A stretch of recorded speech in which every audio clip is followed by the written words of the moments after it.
হায়রে আমরা কেবল আটিয়ার চামড়া, এ কথা দ্বারা বোঝানো হয় ভেতরে অন্তঃসারশূন্য অবস্থা। কিন্তু এটা স্বল্পশ্বাসী আমড়া নয়, এটা অনেক মাংসালো আমড়া।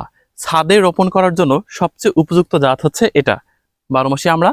দেখেন আমার হাতে একটি পাকা আমড়া রয়েছে, তারপর এখানে ফুল আছে, ছোট আমড়া আছে। সজল ভাইয়ের বাগানে এই আমড়া গাছটি সবচেয়ে চিত্তাকর্ষক।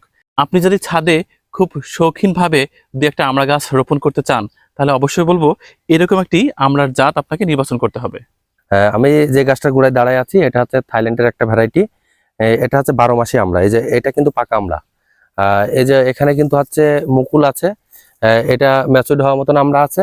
আবার এই পাশটা যদি আপনাদের একটু দেখাই, এটা কিন্তু ছোট আমড়া আছে। তা আমড়ার ভিতরে ভিটামিন সি আছে, মিনারেল আছে। আমড়া কোষ্ঠীকাঠিন্য দূর করে। আমরা কিন্তু ক্যান্সার প্রতিষেধক। আবার আমরা কিন্তু চেহারা সুন্দর করে। আমরা আপনারা বেশি বেশি করে খাবেন।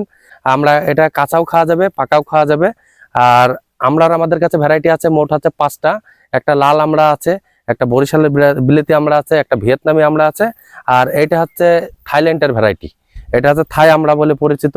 তা এটা আপনারা শখ করে বাড়ির আঙিনায় 2-1টা গাছ লাগাইতে পারেন। আবার আপনারা ছাদ বাগান করতে পারেন। ছাদ বাগানে বিশেষ করে ব্যাপক আকারের এটা ভূমিকা নাই। এটা 12 মাস আপনারা আমড়া পাবেন। আর এটা অত্যন্ত টেস্টি আমড়া। আর আপনারা আমাদের বাগানে আসবেন, ফ্রি আমড়া খেয়ে যাবেন।